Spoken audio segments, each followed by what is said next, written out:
2 दिन के लिए भारत आए रूस के राष्ट्रपति व्लादिमीर पुतिन का प्लेन शाम 7 बजे दिल्ली में लैंड हुआ। पुतिन के स्वागत के लिए प्रधानमंत्री नरेंद्र मोदी प्रोटोकॉल तोड़कर खुद ही उनकी मेजबानी के लिए पहुंच गए और प्रधानमंत्री का काफिला पुतिन के प्लेन के उतरने से पहले ही पार्लियामेंट एयरपोर्ट पहुंच गया।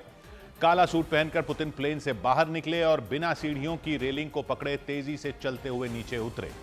एयरपोर्ट पर ही पुतिन के लिए रेड कार्पेट बिछाया गया था, जहां प्रधानमंत्री नरेंद्र मोदी उनका इंतजार कर रहे थे। दोनों नेताओं ने गर्मजोशी से एक दूसरे को गले लगाया, फिर एक दूसरे से हाथ मिलाया और फिर दोनों नेता आगे की तरफ चलने लगे। और एयरपोर्ट पर ही रूस के राष्ट्रपति व्लादिमीर पुतिन के स्वागत के लिए सांस्कृतिक कार्यक्रम भी रखे गए थे और उनके पहुंचते ही रेड कार्पेट के सामने भारत के पारंपरिक नृत्य करवाए गए। पुतिन के स्वागत के लिए प्रधानमंत्री नरेंद्र मोदी का एयरपोर्ट पर पहुंचना रूस के राष्ट्रपति कार्यालय के लिए भी हैरान करने वाला था। पुतिन के भारत में स्वागत के फौरन बाद क्रेमलिन ने बयान जारी करते हुए दावा किया कि उन्हें प्रधानमंत्री नरेंद्र मोदी के एयरपोर्ट पर पहुंचने की कोई जानकारी नहीं थी। एयरपोर्ट से प्रधानमंत्री नरेंद्र मोदी और रूस के राष्ट्रपति व्लादिमीर पुतिन एक ही कार में सवार हो गए। हालांकि माना यह जाता है कि रूस के राष्ट्रपति पुतिन कभी दूसरे की गाड़ी में नहीं बैठते, इसलिए वो जब भी किसी देश के दौरे पर जाते हैं तो उनके साथ उनकी अपनी गाड़ी भी पहुंचती है और भारत में भी उनके साथ उनकी गाड़ी पहुंची थी। लेकिन प्रधानमंत्री नरेंद्र मोदी के एक इशारे पर पुतिन उनके साथ एक ही कार में बैठ गए। एयरपोर्ट से निकलते हुए प्रधानमंत्री नरेंद्र मोदी कार में पिछली सीट पर बैठकर पुतिन के साथ बात करते हुए भी साफ दिखे। इसके साथ ही पुतिन और प्रधानमंत्री नरेंद्र मोदी का काफिला पालम एयरपोर्ट से निकल गया और वहां से सीधा प्रधानमंत्री आवास यानी 7 लोक कल्याण मार्ग पर पहुंच गया।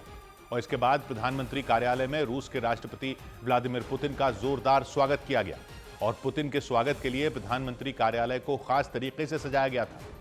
प्रधानमंत्री कार्यालय के गलियारे में रेड कार्पेट बिछाया गया, दोनों ओर भारत और रूस के झंडे लगाए गए। इसके अलावा पूरे प्रधानमंत्री कार्यालय में खास तरह की लाइटें लगाई गई। इन लाइटों में भारत के तिरंगे झंडे के रंग और रूस के झंडे के लाल और नीले रंग की लाइटें लगाई गई थी। प्रधानमंत्री कार्यालय में भी व्लादिमीर पुतिन और प्रधानमंत्री नरेंद्र मोदी की नजदीकी साफ तौर पर देखी गई। हालांकि सबसे ज्यादा चर्चा रूस के राष्ट्रपति व्लादिमीर पुतिन और नरेंद्र मोदी के एक साथ ही एक ही कार में बैठने की रही और माना जा रहा है कि सुरक्षा कारणों की वजह से दोनों नेता एक ऐसी कार में बैठे जिसके काफिले में होने का कोई अनुमान तक नहीं लगा सकता था। जिस कार में दोनों नेता बैठे वो एक सफेद रंग की फॉर्च्यूनर कार थी, जिसकी पिछली सीट पर दोनों नेता एक साथ बैठे।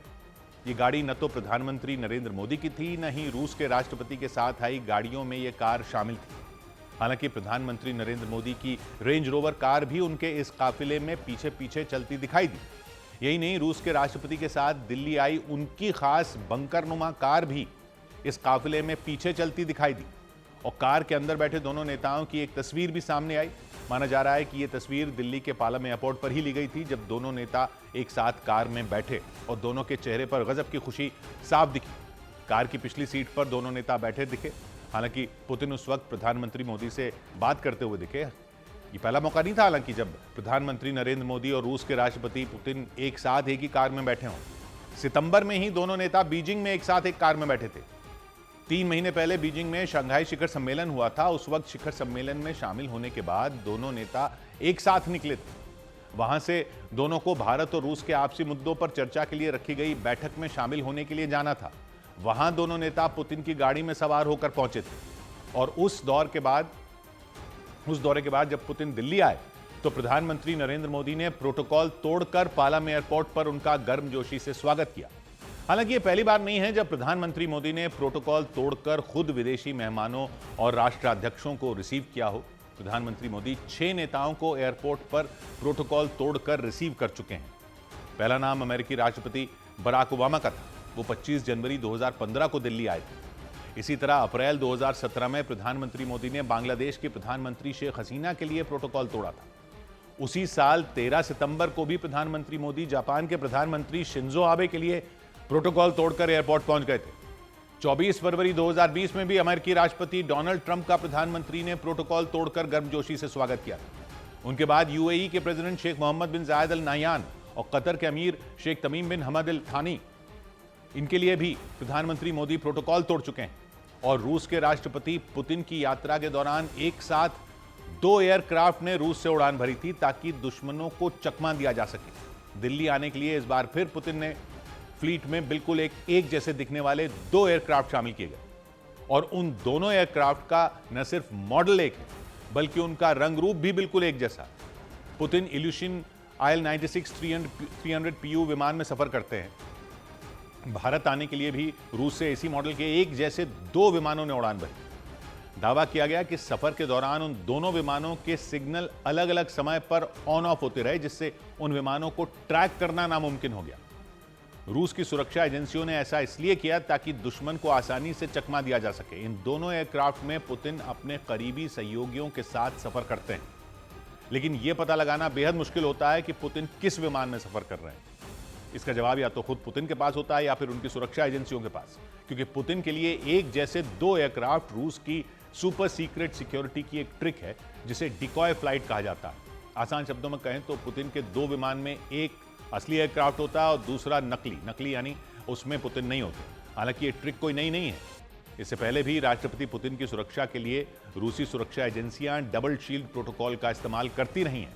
मतलब अगर कोई ड्रोन या मिसाइल हमला करना चाहे तो पहले यह पता करना पड़ेगा कि पुतिन वाला एयरक्राफ्ट कौन सा है, किस एयरक्राफ्ट में पुतिन है और कौन से में नहीं है। यह पता करना नामुमकिन जैसा है, क्योंकि सफर के दौरान दोनों एयरक्राफ्ट हर कुछ मिनट के अंतराल पर अपना सिग्नल ऑन ऑफ करते रहते हैं। इसी वजह से रेडार पर कभी एक विमान दिखता है, कभी दूसरा दिखता है, बीच बीच में दोनों गायब भी हो जाते हैं। और रूस के राष्ट्रपति पुतिन जिस विमान में सफर करते हैं वो कोई आम एयरक्राफ्ट भी नहीं है। इसे फ्लाइंग क्रेमलिन भी कहा जाता है। क्रेमलिन का मतलब रूसी राष्ट्रपति का ऑफिस। एयरक्राफ्ट के नाम में PU का इस्तेमाल होता है, कमांड पोस्ट। अपने इस बेहद खास एयरक्राफ्ट में बैठकर पुतिन दुनिया के किसी भी कोने से रूस की न्यूक्लियर ताकत को भी कंट्रोल कर सकते हैं। एक बार फ्यूल टैंक फुल होने के बाद पुतिन का यह एयरक्राफ्ट 13,000 किलोमीटर तक बिना रुके उड़ान भर सकता है। और विदेश यात्रा के दौरान पुतिन के प्लेन को रूसी एयरफोर्स के लड़ाकू विमान एस्कॉर्ट करते हुए चलते हैं। 2023 में जब पुतिन सऊदी अरब और UAE की यात्रा पर गए थे तो फाइटर जेट सुखोई 35 ने उनके विमान को एस्कॉर्ट किया था, ताकि दुश्मन देश के लड़ाकू विमानों और मिसाइलों को एयरक्राफ्ट तक पहुंचने से पहले ही मार गिराया जा सके। राष्ट्रपति पुतिन जिस विमान से भारत पहुंचे उसे खास तौर पर डिजाइन और कस्टमाइज किया गया है। विमान पर रूस के झंडे के रंग सफेद, नीला और लाल वाली पट्टियां बनी हैं। विमान के पिछले हिस्से पर रूस का झंडा भी बना हुआ है। हवाई यात्राओं के दौरान प्लेन ही पुतिन का ऑफिस होता है। इसमें दुनिया के सबसे आधुनिक कम्युनिकेशन सिस्टम हैं, सिक्योरिटी सिस्टम लगे हैं। इसके अलावा एयरक्राफ्ट में मिसाइल डिफेंस सिस्टम भी लगा, जो मिसाइल हमले से भी पुतिन की रक्षा करते हैं। विमान के अंदर इमरजेंसी के लिए एक न्यूक्लियर कमांड बटन है, जिसका इस्तेमाल कर पुतिन हवा से ही सेना को परमाणु हथियार तक इस्तेमाल करने की इजाजत दे सकते हैं। और इसके अलावा विमान में दुश्मन के रडार और मिसाइल सिस्टम को जैम करने के लिए आधुनिक उपकरण लगे हैं। और 262 से ज्यादा लोगों के लिए बैठने वाला ये विमान, इस विमान में कई मीटिंग रूम है, कॉन्फ्रेंस रूम है, बेडरूम है, बार है, जिम है और मेडिकल रूम मौजूद है। एयरक्राफ्ट का इंटीरियर गोल्ड प्लेटेड है बताया जाता है, मतलब विमान के अंदर सोने की परत लगी है। विमान की कीमत करीब $500 मिलियन आंकी जाती है, यानी भारतीय रुपयों में करीब 4,500 करोड़ रुपए। मतलब पुतिन का यह विमान एक अभेद्य किला है, जिसमें किसी भी कीमत पर सेंध नहीं लगाई जा सकती। और पुतिन के भारत दौरे के दौरान उनकी स्पेशल कार भी चर्चा में आ गई, क्योंकि रूस के राष्ट्रपति की बंकर नुमा कार ऑरस सेनात उनके भारत पहुंचने से पहले ही दिल्ली पहुंच गई और पुतिन के भारत दौरे के दौरान उनकी यात्राओं के लिए तैयार कर ली गई। पुतिन की ऑरस सेनात कोई साधारण गाड़ी नहीं है, यह रूस की इंजीनियरिंग का कमाल है, जिसे दुनिया की बड़ी बड़ी कारों जैसे रोल्स रॉयस और बेंटली से टक्कर लेने के लिए बनाया गया। लंबी, काली, चमकती हुई लिमुजीन है जो करीब 7 मीटर लंबी है। इसका सामने वाला हिस्सा यानी ग्रिल इतना बड़ा और शानदार है कि सड़क पर देखते ही सबकी नजरें ठहर जाएं। सीधी लकीरों वाली ग्रिल है, चमकदार LED हेडलाइट्स है और एक ऐसा डिजाइन जो पुरानी रूसी ZIS 110 कार की याद दिलाता है। लेकिन पुतिन की कार ऑरस सेनात पुरानी नहीं बल्कि पूरी तरह आधुनिक है। इस कार को रूस के राष्ट्रपति पुतिन के लिए खास तौर पर कस्टमाइज किया गया और बेहद ताकतवर बना दिया गया। पुतिन की कार का इंजन भी कमाल का है। इसमें 4.4 litre twin turbo V8 hybrid engine लगा है जो 598 हॉर्स पावर और 880 न्यूटन मीटर टॉर्क देता है। 9 स्पीड ऑटोमेटिक गियर बॉक्स है। ऑल व्हील ड्राइव के साथ ये भारी भरकम गाड़ी बड़े आराम से चलती है, जैसे मक्खन पर गर्म चाकू। वजन में कई टन होने के बावजूद ये कार इतनी चुपचाप चलती है कि किसी को पता ही न चले। पुतिन की औरस सनात कार हाइब्रिड है, यानी बिजली और पेट्रोल दोनों से चलती है, जो इसे और खास बनाता है। मतलब इंजन की ताकत और अपनी बनावट के मामले में पुतिन की कार का कोई जवाब नहीं। कार के दमदार लुक और ताकतवर इंजन के अलावा इसका इंटीरियर भी लाजवाब बताया जाता है, क्योंकि पुतिन की औरस सनात का इंटीरियर किसी 5 स्टार होटल जैसा है। नरम मुलायम लेदर की सीटें जो पीछे झुक सकती हैं, लकड़ी का शानदार काम है जो हर कोने में चमकता है। 2 बड़ी बड़ी स्क्रीन है जिनमें हर तरह की जानकारी मिलती है। फोल्ड होने वाली टेबल है, एक छोटा सा फ्रिज है, यानी खास डिजाइन के साथ पुतिन की औरस सनात कार में सुख सुविधाओं का भी पूरा इंतजाम है। मतलब अंदर किसी राजा के महल जैसी शान शौकत और बाहर किसी टैंक जैसी मजबूती, क्योंकि ये कार सिर्फ आलीशान नहीं है, ये एक चलता फिरता किला है। रूस के राष्ट्रपति की औरस सनात कार में सुरक्षा के ऐसे तगड़े इंतजाम किए गए हैं कि उनके बारे में जानकर लोग चौंक जाते हैं। मतलब पुतिन की ये कार सिर्फ एक गाड़ी नहीं, ताकत और तकनीक का चलता फिरता प्रतीक है। पुतिन की औरस सनात में 6 सेंटीमीटर मोटा बुलेट प्रूफ कांच लगा है। रन फ्लैट टायर लगे हैं, यानी ऐसे टायर जो पंक्चर होने पर भी चलते रहते हैं, और कवच जो किसी भी हमले को रोक सकता है। कार में एक सीक्रेट कम्युनिकेशन सिस्टम है जो इसे एक चलता फिरता कमांड सेंटर बनाता है। यानी ये कार सिर्फ सैर के लिए नहीं, बल्कि उसमें ऐसी तकनीक है कि पुतिन दुनिया के किसी भी कोने से अपने ऑफिस, अपनी सेना या किसी से भी सीधे बात कर सकते हैं, और वो भी बिना किसी जासूसी के डर के। पुतिन की औरस सनात कार के अंदर मौजूद छोटा सा कमांड एंड कंट्रोल सेंटर इसे दुनिया की सबसे सुरक्षित कारों में एक बनाता है, क्योंकि दावा किया जाता है कि कार में लगा सैटेलाइट कनेक्शन, सुरक्षित फोन लाइन और इंटरनेट इतना सुरक्षित है कि कोई हैकर इसे तोड़ नहीं सकता। दावा किया जाता है औरस सनात में लगा सिस्टम किसी भी भाषा में होने वाली बातचीत को कोड में बदल देता है, जिससे जासूसी का खतरा कम हो जाता है। पुतिन की एक खास कार रूस में ही बनाई गई है। तातरस्तान के येलबुगा शहर में सोलर्स जेएससी प्लांट में इसे एक खास प्रोजेक्ट के तहत बनाया गया, ताकि रूस को विदेशी गाड़ियों पर निर्भर न होना पड़े। लेकिन पुतिन के भारत दौरे के दौरान उनकी सुरक्षा को लेकर भी खूब चर्चा हुई, क्योंकि दुनिया के सबसे ताकतवर नेताओं में एक पुतिन की सुरक्षा कई लेयर की होती है। यानी पुतिन के आसपास ऐसा सुरक्षा घेरा रहता है कि परिंदा भी पर न मार सके। पुतिन की सुरक्षा में सबसे पहले आउटर लेयर तैनात रहती है। भीड़ को कंट्रोल करने और रूट की रखवाली की जिम्मेदारी इस दस्ते के पास होती है। जब भी पुतिन कहीं जाते हैं तो लोकल पुलिस भीड़ को कंट्रोल करती है, रूट क्लियर करती है, बेसिक चेकिंग करती है।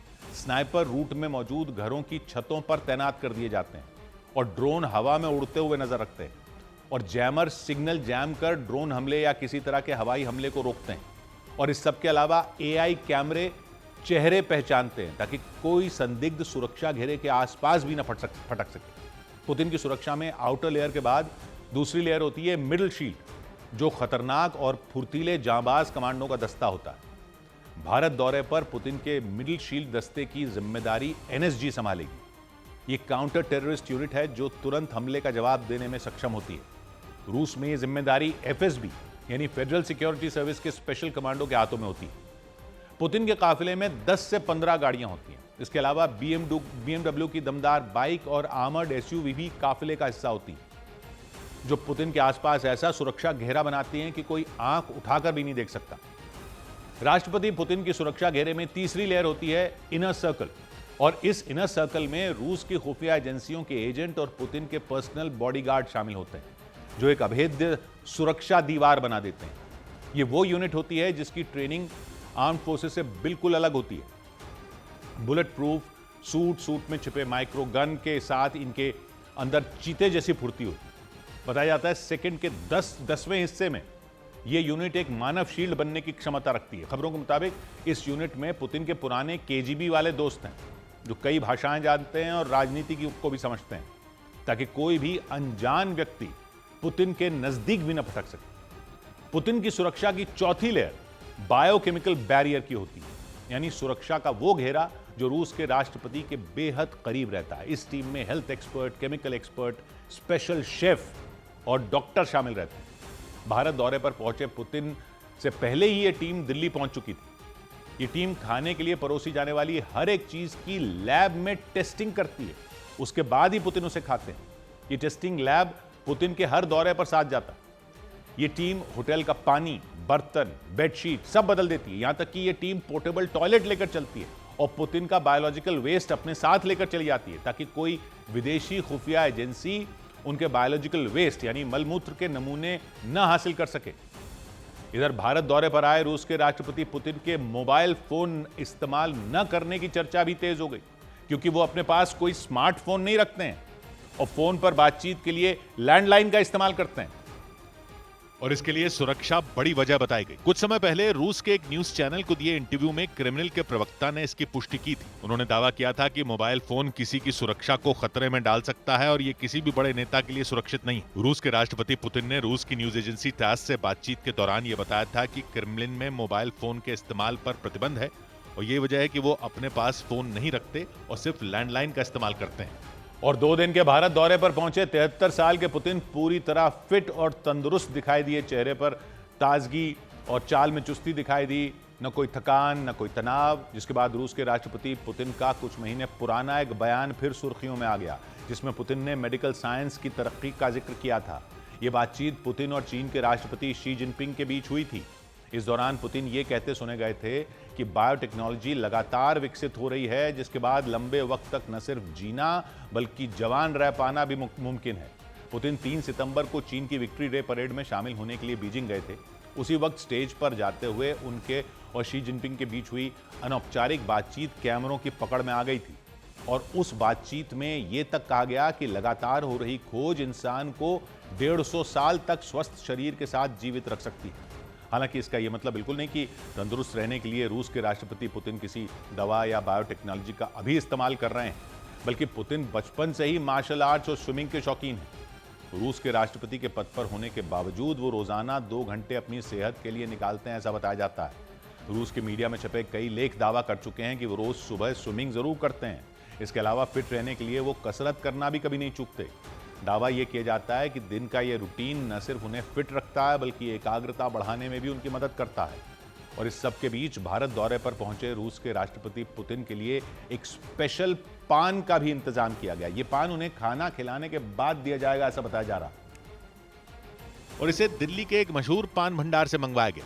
बताया गया कि पुतिन के लिए खास तौर पर वाराणसी से मगही पान का पत्ता लाया गया, जिसे सबसे बढ़िया पान का पत्ता माना जाता है। यही नहीं, पान भेजने वाली दुकान के मालिक ने इस खास पान का नाम ब्रह्मोस मिसाइल के नाम पर रखा। ब्रह्मोस नाम हमने इसलिए रखा कि पाकिस्तान ने हमारा सैंपल देख लिया है जी, तो हमने कहा कि उसी के नाम पे रखा जाए।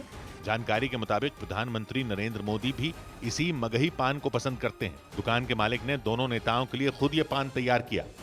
उधर छत्तीसगढ़ के बस्तर में सुरक्षा बल ने मुठभेड़ में 12 नक्सलियों को मार गिराने का दावा किया। छत्तीसगढ़ के बस्तर में सुरक्षा बल ने मुठभेड़ में 12 नक्सलियों को मार गिराने का दावा किया। जंगल में तलाशी के दौरान नक्सलियों के पास से राइफल और गोला बारूद बरामद किया गया। हालांकि इस मुठभेड़ में 3 जवान शहीद हो गए। पंजाब के फिरोजपुर में एक ऑपरेशन चलाकर सुरक्षा बल ने पाकिस्तान बॉर्डर के पास मौजूद खेतों से 2 ड्रोन पकड़ने का दावा किया। इसी तरह फाजिल्का में सीमा के पास से 1 किलो ड्रग्स मिलने का दावा किया गया।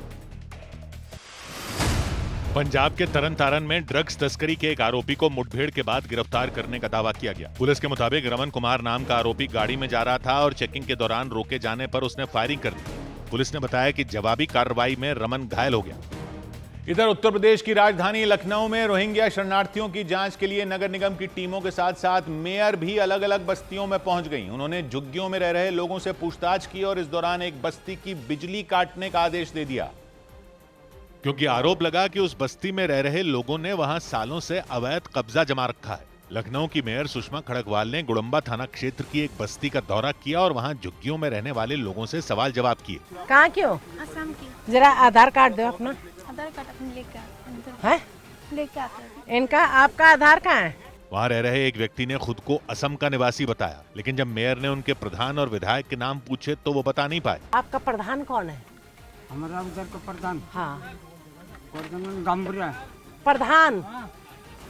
विधायक कौन है आपका? विधायक प्रधान और विधायक को हर कोई जानता है। लखनऊ में गलत तरीके से रह रहे बांग्लादेशियों और रोहिंग्याओं के खिलाफ कार्रवाई तेज कर दी गई, और ऐसा इसलिए क्योंकि मुख्यमंत्री योगी आदित्यनाथ ने घुसपैठियों के खिलाफ एक्शन लेने के आदेश दिए थे। इसलिए लखनऊ नगर निगम की टीमें पिछले कई दिन से रोहिंग्या शरणार्थियों की धरपकड़ में जुट गईं। और तो और मेयर सुषमा खड़गवाल भी मैदान में उतर गईं। उन्होंने बताया कि नगर निगम की टीम को देखते ही उस बस्ती के ज्यादातर लोग वहां से भाग गए। जो लोग मिले उनके आधार कार्ड और वोटर आईडी की जांच की गई। कुछ लोगों के आधार पर आसपास के गांवों का पता मिला। मैंने सबको पूछा कि आप उस गांव के, तो वहाँ के प्रधान का नाम बताइए, वहाँ के विधायक का नाम बताइए। कुछ नहीं जानते हैं, ना कुछ बोल पा रहे हैं। नगर निगम की टीम ने उस बस्ती में रह रहे हर एक परिवार की जांच शुरू कर दी, क्योंकि आरोप लगा कि वो लोग वहां अवैध तरीके से रह रहे हैं। कुछ लोगों ने बताया कि वो 8 साल पहले वहां आए थे। लेकिन हैरानी की बात यह रही कि उन्हें यह तक नहीं पता था कि वो जमीन किसकी है। प्रॉपर्टी जहाँ पे आप रह रही हैं किनकी है? ये तो मालूम नहीं है। हम किराए पे रहती हैं? नहीं, किराए पे नहीं रहते। तो ये जो बनाई है आपने, हम लोग को नहीं पता। जैसे झोपड़पट्टी बना था, हम लोग आके रहने लगे। लखनऊ की मेयर ने उस पूरी बस्ती की बिजली काटने के आदेश दिए और 15 दिन के अंदर लोगों को जमीन खाली करने की चेतावनी दी। हालांकि कुछ लोगों ने मेयर और नगर निगम की इस कार्रवाई का विरोध किया। नहीं, हमारे पास कुछ नहीं होगा, तो आप लोग जो करिए उसमें हम राजी हैं। हमारे पास पूरा प्रमाण पत्र है।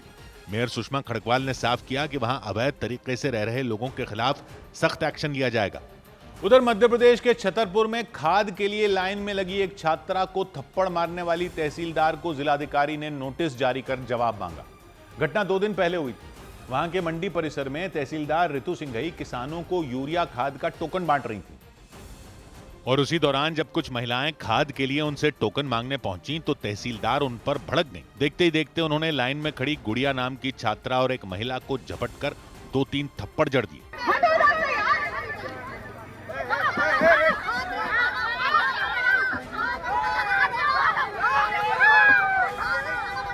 तहसीलदार के हाथ चलाने के बाद वहां खड़ी कुछ महिलाएं उनसे उलझ गईं। उन महिलाओं ने उनका विरोध किया।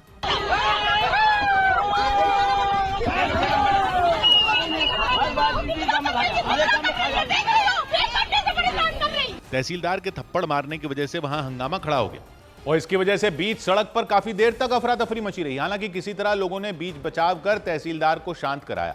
जिस लड़की को तहसीलदार ने थप्पड़ मारा वो एक एमए की छात्रा बताई गई और उस लड़की ने दावा किया कि वो करीब 1 महीने से खाद के लिए मंडी परिसर का चक्कर लगा रही है। उसके मुताबिक घटना वाले दिन तहसीलदार ऋतु सिंघई किसानों को यूरिया खाद के लिए टोकन बांट रही थीं। छात्रा ने बताया कि उसने भी अपनी परेशानी बताते हुए उनसे खाद लेने के लिए टोकन मांगा था। उसने आरोप लगाया कि इसी बात पर अचानक तहसीलदार उस पर आग बबूला हो गई और उसे थप्पड़ मार दिया। हमने मैम से कहा, मैम हमें टोकन चाहिए, हमें खाद लेना, मैं 4 हफ्ते से आ रही हूँ। बोलती हाँ मिलेगा, और वो मारने को करने लगी, मेरे एक थप्पड़ मार दिया। उस छात्रा ने दावा किया कि मंडी परिसर में करीब 15 ट्रक यूरिया खाद रखी है, लेकिन इसके बाद भी किसानों को खाद नहीं मिल पा रही। उस छात्रा के मुताबिक खाद का टोकन लेने के लिए वो कई महिलाओं के साथ रात के 2 बजे से लाइन में खड़ी थी और उसने दावा किया कि भीड़ ज्यादा होने की वजह से अचानक तहसीलदार ने किसानों को टोकन देना बंद कर दिया था, इसीलिए वो तहसीलदार के पास टोकन के लिए गई थी। छात्रा के मुताबिक थप्पड़ मारने के बाद तहसीलदार ने उसकी तस्वीर ली और उस पर केस दर्ज करवाने की धमकी भी दी। वो आई मेरे पास और बोलने लगी कि तुम्हारा नाम क्या है, आधार कार्ड ले गई, बंदी की फोटो ले गई, आधार कार्ड की ले गई, बोली तुम्हारी FIR करवाऊंगी और तुमने मुझे थप्पड़ मारा। वो उल्टा आरोप मेरे ऊपर लगाने लगी। इस घटना के बाद छतरपुर के जिलाधिकारी ने तहसीलदार ऋतु सिंघई को नोटिस जारी कर जवाब मांगा। खबर है कि नोटिस मिलने के बाद तहसीलदार की तबीयत अचानक बिगड़ गई और उन्हें अस्पताल में भर्ती कराना पड़ा। उधर पंजाब पुलिस ने गैंगस्टर गोल्डी ढिल्लों के एक गुर्गे को गिरफ्तार करने का दावा किया। पंजाब पुलिस ने विदेश में बैठे गैंगस्टरों गोल्डी ढिल्लों और मनदीप स्पेन से जुड़े होने के आरोप में साहिबजादा अजीत सिंह नगर में एक व्यक्ति को गिरफ्तार कर लिया। पुलिस के मुताबिक वो गैंग के दूसरे सदस्यों की मदद कर रहा था। उत्तर प्रदेश के मुजफ्फरनगर में पुलिस ने लूट के 3 आरोपियों को मुठभेड़ के दौरान गिरफ्तार करने का दावा किया। पुलिस के मुताबिक उन पर चोरी और लूट के कई मामले दर्ज हैं। पुलिस ने रोकने की कोशिश की तो बदमाशों द्वारा पुलिस टीम पे फायरिंग की गई। पुलिस की आत्मरक्षा सूक्ष्म फायरिंग में 2 बदमाश घायल हुए। उधर उत्तर प्रदेश के लखीमपुर खीरी में 2 लोगों की जान बचाने के लिए गांव के लोगों ने मिलकर हाथों से ट्रैक्टर उठा लिया। वहां एक ट्रैक्टर बेकाबू होकर सड़क के किनारे जाकर पलट गया और इस हादसे में ड्राइवर समेत 2 लोग ट्रैक्टर के नीचे दब गए। हादसा होते ही आसपास मौजूद लोग तुरंत वहां पहुंच गए।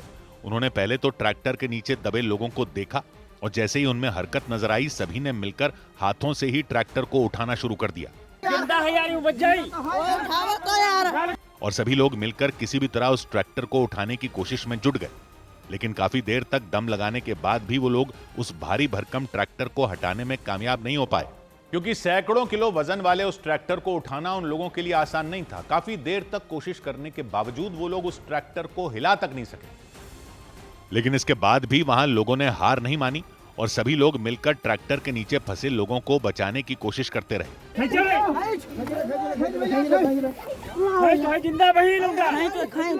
लेकिन काफी देर की कोशिश के बाद भी जब कामयाबी नहीं मिली तो कुछ लोगों की हिम्मत जवाब देने लग गई। उधर दबा है यार, ना निकले। लेकिन बचाव के काम में लगे कुछ लोग एक दूसरे की हिम्मत बढ़ाते रहे और लगातार ट्रैक्टर को उठाने की कोशिश जारी रखी।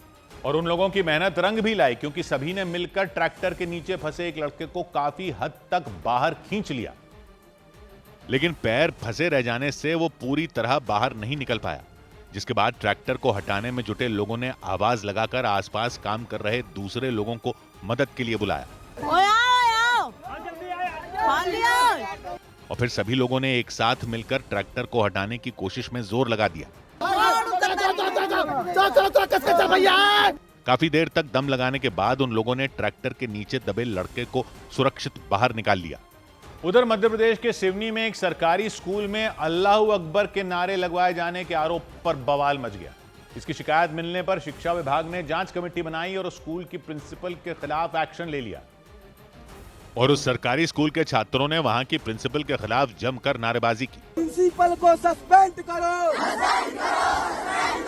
हमारी मांगे पूरी करो, पूरी करो, पूरी करो। बताया गया कि सिवनी के उस सरकारी स्कूल में पहले गीता पाठ का आयोजन किया गया। वहां पढ़ने वाले छात्रों ने आरोप लगाया कि गीता पाठ के बाद उन पर दबाव डाला गया और उनसे जबरन अल्लाहू अकबर के नारे लगवाए गए। मैंने अल्लाहू अकबर बोला और सबको बोला साथ में बोलिए मेरे साथ में, और 16 बार बोलने को बोला। कभी कान में हाथ डलवा के ऐसा हाथ रखवा और अल्लाहू अकबर बुलवाए, कभी ऐसा, कभी दोनों हाथ ऐसा रख के अल्लाहू अकबर बोलो। वहां के छात्रों ने अल्लाहू अकबर के नारे लगवाए जाने पर आपत्ति जताई और स्कूल परिसर में प्रदर्शन शुरू कर दिया। और इस मामले का पता चलते ही उन छात्रों के माता पिता ने भी वहां की प्रिंसिपल के खिलाफ मोर्चा खोल दिया। उनके साथ हिंदूवादी संगठनों के लोग भी उस सरकारी स्कूल में पहुंच गए और सिवनी के उस सरकारी स्कूल में पहुंचकर उन्होंने हंगामा किया। उन छात्रों के माता पिता और कई हिंदूवादी संगठनों के लोगों ने उस स्कूल की प्रिंसिपल को सस्पेंड किए जाने की मांग की। निश्चित ही अनुशासनात्मक कार्रवाई प्रस्तावित किए जाने का प्रस्ताव वरिष्ठ कार्यालय भोपाल को प्रेषित कर दिया जाएगा। इस मामले की जानकारी मिलने पर जिला शिक्षा विभाग ने एक्शन लिया। मामले की जांच के लिए एक कमेटी बना दी गई। वहीं शिक्षा विभाग के एक अधिकारी उस सरकारी स्कूल में पहुंचे और उन्होंने जांच पूरी होने के बाद कार्रवाई करने का भरोसा दिया। उधर मुंबई के गोरेगांव के कॉलेज में लगाए गए बुर्के वाले नियम के खिलाफ मुस्लिम समुदाय की छात्राओं ने भूख हड़ताल शुरू कर दी। उन छात्राओं ने आरोप लगाया कि सालों से वहां बुर्का पहनने पर कोई बैन नहीं था, लेकिन नए ड्रेस कोड के तहत क्लासरूम के अंदर बुर्का पहनने पर रोक लगा दी गई। और उस कॉलेज प्रशासन के इस फैसले के खिलाफ मुस्लिम समुदाय की छात्राएं भूख हड़ताल पर बैठ गईं। मामला राजनीतिक हो चुका है और साफ तौर पर इनका कहना है कि अगर ये यहाँ से अगर ये जो बुर्का बैन है वो यहाँ से नहीं हटेगा, इस कॉलेज से अगर कोड ऑफ कंडक्ट नहीं हटाया जाएगा, तो इसी तरीके से ये हंगर स्ट्राइक पर कंटिन्यू बैठी रहेंगी। मुंबई के गोरेगांव में मौजूद उस कॉलेज के बाहर मुस्लिम समुदाय की छात्राएं अपने हाथों में अलग अलग पोस्टर लेकर बैठी दिखाई दी और उन पोस्टरों में बुर्के पर लगाए गए बैन को हटाए जाने की मांगे लिखी नजर आईं। उनमें एक पोस्टर में हिजाब इज आवर डिग्निटी एंड हिजाब इज आवर प्राइड लिखा नजर आया। यानी ये लिखकर मुस्लिम समुदाय की छात्राओं ने हिजाब को अपनी पहचान बताया। वहां उन छात्राओं के साथ भूख हड़ताल में असदुद्दीन ओवैसी की पार्टी AIMIM की महिला विंग की नेता भी बैठ गई और उन्होंने उस कॉलेज प्रशासन की तरफ से बुर्के पर लगाए गए बैन को हटाने की मांग की। बच्चे कहीं ना कहीं पढ़ाई पे ध्यान नहीं दे पा रहे, क्योंकि बच्चों को क्लास में से उठाया जा रहा है कि आप लोग लेक्चर तब अटेंड करना जब आपका बुर्का उतार के आओगे, तो कहीं ना कहीं बच्चियां डिस्टर्ब हो जा रही है इस चीज से। असदुद्दीन ओवैसी की पार्टी AIMIM की महिला विंग की नेता जहानारा शेख ने इस मामले को लेकर थाने में शिकायत भी दर्ज कराई थी। वहां पढ़ने वाली मुस्लिम समुदाय की छात्राओं ने आरोप लगाया कि दाखिले के वक्त बुर्के पर बैन को लेकर कॉलेज प्रशासन की तरफ से उन्हें कोई जानकारी नहीं दी गई थी। हमें बस बुर्का पहनने की परमिशन चाहिए, क्योंकि हम 11th में भी पहनते थे, 12th में उन्होंने अचानक से बताया कि बुर्का पहनना है। गोरेगांव में भूख हड़ताल पर बैठी उन छात्राओं ने कॉलेज प्रशासन से इस फैसले को जल्द वापस लेने की मांग की। उधर कर्नाटक के हावेरी में एक सरकारी कॉलेज में कुछ लड़कों ने भगवा गमछा पहनकर कॉलेज में हिजाब पहनने वाली छात्राओं का विरोध किया। हावेरी जिले के हंगल इलाके के उस सरकारी कॉलेज में मुस्लिम समुदाय की कई छात्राएं हिजाब पहनकर आती थी उसी का विरोध करने के लिए हिंदू समुदाय के कुछ छात्र गले में भगवा गमछा लपेटकर पहुंच गए। भगवा गमछा पहनकर पहुंचे छात्रों के मुताबिक कॉलेज में लागू ड्रेस कोड का सभी को पालन करना चाहिए। उन्होंने कॉलेज के प्रिंसिपल के सामने ये शर्त रख दी कि जब मुस्लिम समुदाय की लड़कियां हिजाब छोड़कर कॉलेज के ड्रेस कोड का पालन करेंगी तभी वो भी गमछा हटाएंगे। विवाद के बाद कॉलेज का माहौल गर्मा गया। हालांकि कॉलेज प्रशासन ने छात्रों से शांति बनाए रखने की अपील की। उधर तमिलनाडु के मदुरई में सुब्रमण्यम स्वामी के प्राचीन मंदिर के पास हिंदूवादी संगठनों से जुड़े कुछ लोग पुलिस वालों से भिड़ गए। हुआ यह कि वो लोग मद्रास हाईकोर्ट के एक आदेश के बाद कार्तिकेय दीपम त्योहार पर मंदिर में मौजूद दीपथून स्तंभ पर दिया जलाने पहुंचे। क्योंकि कोर्ट के आदेश के बाद भी कार्तिकेय दीपम त्योहार पर सुब्रमण्यम स्वामी मंदिर के दीपथून स्तंभ पर दीपक नहीं जलवाया गया। हिंदूवादी संगठनों के लोग इसी पर भड़क गए। वो इकट्ठा होकर मंदिर के पास पहुंचे और हंगामा किया। इस दौरान वो लोग वहां मौजूद पुलिस वालों से भिड़ गए और दरवाजा तोड़कर आगे बढ़ने की कोशिश की।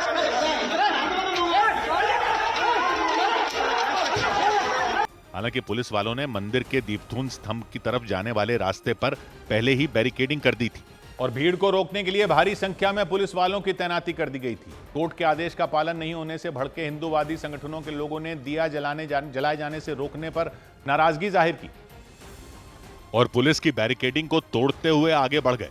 वो पहाड़ी पर चढ़ने की कोशिश करते दिखे।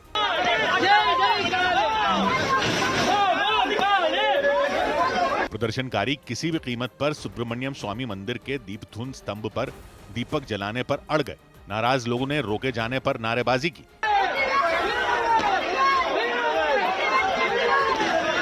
पुलिस वालों ने माहौल खराब होने का हवाला देकर हिंदूवादी संगठनों से जुड़े लोगों को दीपथून स्तंभ तक जाने से रोकने की कोशिश की, क्योंकि मंदिर का दीपथून स्तंभ उस हिस्से में आता है जहां से सूफी संत सिकंदर बदूशा की दरगाह बिल्कुल नजदीक है। यानी ये पूरा इलाका बेहद संवेदनशील है। दोनों समुदायों के लोगों के बीच पहले भी कई बार इस पर विवाद हुआ था। हिंदू पक्ष ने दावा किया कि प्राचीन समय में कार्तिकेय दीपम त्योहार पर मंदिर के साथ ही पहाड़ी पर मौजूद दीपथून स्तंभ पर भी दिया जलाया जाता था, लेकिन विवाद के बाद वहां दिया जलाया जाना बंद कर दिया गया था। हिंदू पक्ष ने मद्रास हाईकोर्ट में इसे लेकर याचिका दायर की और दीपथून स्तंभ पर दीपक जलाने की अनुमति मांगी। कोर्ट ने 1 दिसंबर को आदेश दिया कि कार्तिकेय दीपम त्योहार पर मंदिर के मंडप के साथ दीपथून स्तंभ पर भी दिया जलाया जाए। कोर्ट ने पुलिस को सुरक्षा देने का भी निर्देश दिया था, लेकिन दीपथून स्तंभ पर दीपक नहीं जलाया गया। इसी से हिंदूवादी संगठनों से जुड़े कुछ लोग भड़क गए। उधर उत्तर प्रदेश के जौनपुर में खाना बनाते समय गैस सिलेंडर फटने से दहशत फैल गई। उत्तर प्रदेश के जौनपुर में खाना बनाते वक्त एक गैस सिलेंडर में धमाका हो गया। हादसे में एक ही परिवार के 4 लोग गंभीर रूप से घायल हो गए। उन्हें अस्पताल में भर्ती कराया गया। जांच में पता चला कि पाइप फटने की वजह से सिलेंडर में धमाका हुआ। जम्मू में पुलिस ने एक इलाके में छापेमारी कर करीब 5 किलो ड्रग्स और 3 पिस्तौल बरामद करने का दावा किया। इस मामले में 6 लोगों को गिरफ्तार किया गया। पुलिस के मुताबिक वो सभी पाकिस्तान में बैठे हैंडलरों के संपर्क में थे। इधर देश के अलग अलग शहरों के एयरपोर्ट पर इंडिगो एयरलाइन की फ्लाइट रद्द होने से हड़कंप मच गया। बताया गया कि पिछले 2 दिन में इंडिगो की 200 से ज्यादा फ्लाइटें रद्द कर दी गईं, जिसकी वजह से एयरपोर्टों पर इंडिगो के यात्री परेशान दिखाई दिए। दिल्ली, मुंबई, अहमदाबाद, बेंगलुरु एयरपोर्ट पर तो यात्रियों की इतनी भीड़ जुट गई कि उन्हें संभालना मुश्किल हो गया। किसी की फ्लाइट कैंसिल हो गई, किसी का सामान किसी दूसरे एयरपोर्ट पर रह गया, जिसकी वजह से यात्री काफी गुस्से में और परेशान नजर आए। इंडिगो के कर्मचारी भड़के हुए यात्रियों को संभालने में जुटे रहे, लेकिन यात्रियों के गुस्से के आगे उनकी सारी कोशिश बेकार हो गई, क्योंकि कई घंटे इंतजार करने के बाद भी जब इंडिगो के यात्रियों को फ्लाइट नहीं मिली तो वो भड़क गए और उनका गुस्सा वहां तैनात कर्मचारियों पर फूट पड़ा। क्योंकि कई बार सवाल पूछे जाने के बाद भी कर्मचारी यात्रियों के सवालों का जवाब नहीं दे पाए और इसी बात से नाराज होकर यात्रियों ने अपना गुस्सा कर्मचारियों पर ही उतार दिया। कस्टमर सर्विस क्या होता है? Customer service, you are customer service, who are you then? Why are you standing here? Delhi airport पर कुछ लोग ऐसे भी फंसे नजर आए जो खुद तो पहुंच गए, लेकिन उनका बैग गुम हो गया। ये बोल रहे हैं कि 2500 बैगेज मिसप्लेस है। हाँ। और सुबह से बैगेज मिलने के लिए रेडी नहीं है, कोई आंसर देने के लिए नहीं, ओनली ड्यूटी पे स्टाफ है 2 या 3। और इसी वजह से एयरपोर्ट पर मौजूद इंडिगो एयरलाइंस के काउंटर पर यात्रियों की भारी भीड़ नजर आई, क्योंकि इंडिगो की एक के बाद एक कई फ्लाइट कैंसिल होती चली गई और सफर करने वाले यात्री लगातार एयरपोर्ट पर पहुंचते रहे, जिसकी वजह से भीड़ बढ़ती चली गई। और काफी देर तक इंतजार करने के बाद उनके सब्र का बांध टूट गया। सबसे ज्यादा मुश्किल उन लोगों को आई जो कनेक्टिंग फ्लाइट के जरिए सफर कर रहे थे, क्योंकि धड़ाधड़ कैंसिल हो रही फ्लाइटों की वजह से उनमें कई लोग बीच रास्ते में ही फंसे रह गए। From Jaisalmer and we want to go to Lucknow, so it's our connecting flight. अब दिल्ली से लखनऊ की फ्लाइट इन्होंने कैंसिल कर दी, जैसलमेर से दिल्ली की फ्लाइट इन्होंने 4 घंटा लेट कर दी। और इन लोगों ने एयरलाइन कंपनी पर यात्रियों के ठहरने के लिए भी किसी तरह का इंतजाम नहीं करने का आरोप लगाया। और कुछ ऐसा ही हाल मुंबई एयरपोर्ट पर नजर आया। वहां भी इंडिगो की फ्लाइट कैंसिल होने से यात्रियों में अफरा तफरी मची रही और इंडिगो एयरलाइंस के काउंटर पर भी यात्री हंगामा करते दिखे। काफी देर तक सवाल जवाब होने के बाद यात्री भड़क गए और उन्होंने एयरपोर्ट के अंदर ही इंडिगो के खिलाफ नारेबाजी शुरू कर दी। मुंबई एयरपोर्ट पर कुछ यात्री ऐसे भी थे जो 2 दिन से एयरपोर्ट पर फंसे हुए थे और इसी वजह से वो ज्यादा परेशानी में नजर आए। कल का फ्लाइट था, कल रात भर भी जागा, आज भी रात भर जाग रहा हूँ, लेकिन बताया गया कि इंडिगो की सबसे ज्यादा फ्लाइट मुंबई से ही कैंसिल हुई और इस वजह से यात्रियों ने वहां जमकर बवाल किया। लेकिन पटना एयरपोर्ट पर तो हालात इससे भी एक कदम आगे बढ़ गए, क्योंकि वहां पटना से दिल्ली जा रही एक फ्लाइट में यात्रियों को बैठा दिया गया था और यात्रियों के बैठ जाने के बाद पता चला कि विमान को उड़ाने वाला पायलट ही मौजूद नहीं है, जिसके बाद तो विमान के अंदर ही यात्रियों का गुस्सा भड़क गया। विमान के अंदर मौजूद क्रू मेंबर तो कॉकपिट में जाकर छिप गए और एक कर्मचारी अकेले यात्रियों को समझाने की कोशिश करते रहे, लेकिन पहले से ही घंटों इंतजार करके विमान के अंदर पहुंचे यात्री उनकी बात समझने को ही तैयार नहीं हुए और इस वजह से विमान के अंदर ही जोरदार हंगामा शुरू हो गया। नाराज यात्री कॉकपिट के बाहर इकट्ठा हो गए और वहां मौजूद एयरलाइन के कर्मचारियों से उनकी बहस शुरू हो गई, क्योंकि बिना पायलट के पहुंचे ही विमान में बैठाए जाने से यात्री भड़क गए।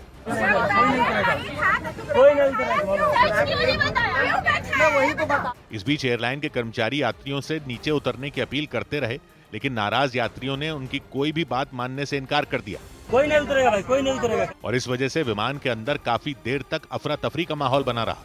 जबकि अहमदाबाद और बेंगलुरु एयरपोर्ट पर भी कुछ ऐसा ही हाल दिखाई दिया, क्योंकि इंडिगो ने बिना कोई जानकारी दिए अचानक कई फ्लाइटों को कैंसिल कर दिया और इसके लिए फ्लाइट ड्यूटी टाइम लिमिटेशन के नए नियम को जिम्मेदार ठहरा दिया। क्योंकि एयरलाइन कंपनियों के कामकाज पर नजर रखने वाली संस्था डीजीसीए ने पायलटों को आराम देने के मकसद से नए नियम लागू कर दिए थे और इन नियमों का मकसद पायलटों को पहले के मुकाबले ज्यादा आराम देना था, ताकि यात्रियों की सुरक्षा को और पुख्ता किया जा सके। और इसी नियम के लागू होने के बाद इंडिगो के पायलटों का रोस्टर गड़बड़ हो गया और वो विमान उड़ाने के लिए एयरपोर्ट ही नहीं पहुंच पाए, क्योंकि नए नियमों के लागू होने के बाद पहले के मुकाबले पायलटों के काम करने के घंटे कम कर दिए गए। यानी पहले कई घंटे तक काम करने वाले पायलटों को नए नियमों के कारण आराम देना पड़ गया।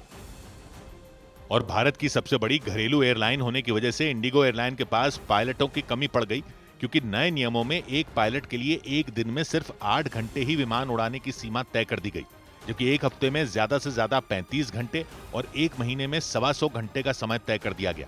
इसके साथ ही पायलटों को हर हफ्ते 48 घंटे का आराम देना जरूरी कर दिया गया, जबकि पहले हर पायलट को 36 घंटे का आराम दिया जाता था। इसके अलावा हर पायलट को 24 घंटे में कम से कम 10 घंटे का आराम देना जरूरी कर दिया गया। और इसी नियम के लागू होने के बाद इंडिगो एयरलाइन में पायलटों की कमी पड़ गई और जब पायलट नहीं मिले तो इंडिगो के विमान एयरपोर्ट पर खड़े हो गए और देश भर के अलग अलग एयरपोर्ट से उड़ान भरने वाली कई फ्लाइटें कैंसिल हो गईं और यात्रियों की भीड़ बढ़ने से एयरपोर्ट पर हाहाकार मच गया। बताया गया कि फ्लाइट कैंसिल होने की वजह से 3000 से ज्यादा यात्री एयरपोर्ट पर फंस गए। हालात बिगड़ने की जानकारी मिलते ही विमान कंपनियों के कामकाज पर नजर रखने वाली संस्था डीजीसीए ने इंडिगो के अधिकारियों को तलब किया। साथ ही इतनी भारी संख्या में फ्लाइट कैंसिल होने पर रिपोर्ट भी मांगी। इसके बाद इंडिगो ने एक बयान जारी कर यात्रियों से माफी मांगी और उस मुश्किल से जल्द ही बाहर निकलने का भरोसा दिया। इधर संसद भवन परिसर में ममता बनर्जी की पार्टी के सांसदों ने केंद्र के खिलाफ प्रदर्शन किया। दिल्ली में ममता बनर्जी की पार्टी टीएमसी के सांसदों ने संसद भवन में केंद्र सरकार के खिलाफ विरोध मार्च निकाला। टीएमसी के सांसदों ने आरोप लगाया कि केंद्र सरकार पश्चिम बंगाल के लिए मनरेगा की 2 लाख करोड़ रुपए की बकाया राशि नहीं दे रही। बिहार के वैशाली में गंगा नदी पर पुल बनाने के काम में जुटी एक कंस्ट्रक्शन कंपनी के मिक्सिंग पॉइंट में आग लगने से हड़कंप मच गया। देखते देखते आग ने विकराल रूप ले लिया। हालांकि कई घंटों की मेहनत के बाद फायर ब्रिगेड ने आग बुझा दी। उधर बिहार के गया जी में एक शादी समारोह के दौरान रसगुल्ले के लिए दूल्हा और दुल्हन पक्ष के बीच मारपीट हो गई।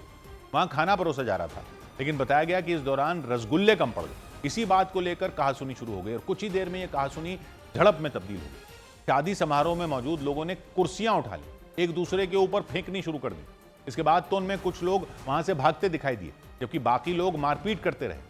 दुल्हा और दुल्हन पक्ष के लोगों ने एक दूसरे को इतनी बुरी तरह पीटा कि कुछ कुर्सियों के टुकड़े हो गए। दोनों पक्षों के लोगों ने टेबल पर रखे बर्तनों को उठा लिया, उन बर्तनों से उन्हें पीटते दिखे।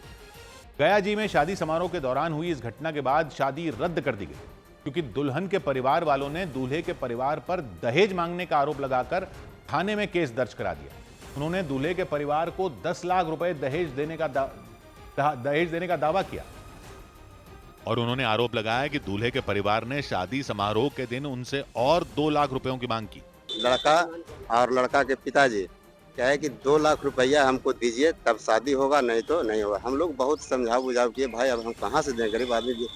दुल्हन के परिवार के आरोपों को दूल्हे के पिता ने सिरे से खारिज कर दिया। उन्होंने दावा किया कि उनके परिवार ने शादी में 1 रुपया भी नहीं लिया। इल्जाम लगा रहा है कि 2 लाख रुपया हमको जयमाला में मांगा है, तो आप भी बता सकते हैं कि जयमाला कोई पैसा मांगता है? सर, हम फ्री में शादी किए हैं, 1 रुपया नहीं देना हमको। दूल्हे के पिता ने दावा किया कि शादी समारोह में रसगुल्ले को लेकर झगड़ा शुरू हुआ था, लेकिन उन पर दहेज मांगने का झूठा आरोप लगाते हुए मुकदमा दर्ज करा दिया गया। इधर दिल्ली के नजदीक हरियाणा के गुरुग्राम में एक कारोबारी को कार ने रौंद दिया। कार की टक्कर से अमिताभ जैन नाम के कारोबारी की मौत हो गई। हादसा गुरुग्राम के पौष इलाके DLF फेज 2 में सुबह सुबह उस वक्त हुआ जब अमिताभ जैन साइकिलिंग कर रहे थे। तभी पीछे से आई सफेद रंग की एक कार ने उन्हें जोरदार टक्कर मार दी। टक्कर लगते ही अमिताभ जैन का हाथ साइकिल के हैंडल से छूट गया। वो हवा में उछल गए और कार के बोनेट पर गिरते हुए सड़क पर आ गए। इतने में कार के ड्राइवर ने ब्रेक लगाने के बजाय कार की रफ्तार और बढ़ा दी तो उन्हें रौंदते हुए आगे बढ़ गया। बुरी तरह घायल होकर सड़क पर पड़े कारोबारी अमिताभ जैन तड़पते रहे। थोड़ी ही देर में आसपास के लोग और वहां से जा रहे लोग अमिताभ जैन के पास पहुंचे और उन्हें उठाने की कोशिश शुरू कर दी। अमिताभ जैन की मौत के बाद उनके पड़ोसियों ने इसे हत्या बता दिया और दावा किया कि पूरी प्लानिंग के तहत अमिताभ जैन का मर्डर किया गया और हत्या को हादसा दिखाने की कोशिश की गई। जबकि सड़क पर जिस जगह टक्कर हुई वहां कुछ ही कदम पर स्पीड ब्रेकर मौजूद था। अमिताभ जैन की साइकिल को टक्कर मारने से ठीक पहले उस कार ने स्पीड ब्रेकर पार किया था, यानी पड़ोसियों के मुताबिक रफ्तार में कार के बेकाबू होने का सवाल ही नहीं उठता। हादसे के वक्त सड़क भी पूरी तरह खाली थी। उस स्पीड ब्रेकर को पार करके अमिताभ जैन जैसे ही कुछ कदम आगे बढ़े, पीछे से उस कार ने उन्हें उड़ा दिया।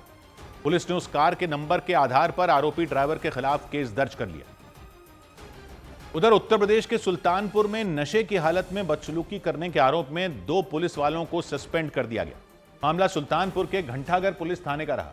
वहां ड्यूटी के दौरान 2 पुलिस वालों के बीच किसी बात को लेकर विवाद हो गया और इस विवाद के बाद उनमें एक पुलिस वाले ने दूसरे को धमकाना शुरू कर दिया। ये देखकर वहां खड़े पुलिस अधिकारी उन दोनों को समझाने में जुट गए। वीडियो बना रहा फिर यार सच्ची बात ना करो, नहीं तो फिर समझ लो हमको तुमसे ऐसी उम्मीद वीडियो बना रहा, अब तुमको जान से मार देंगे यहीं पे है। तभी धमकी दे रहे पुलिस वाले ने गुस्से में आकर राइफल उठा ली। हालांकि दूसरे पुलिस वालों ने किसी तरह उन्हें रोक लिया। कहाँ वीडियो कहाँ पर?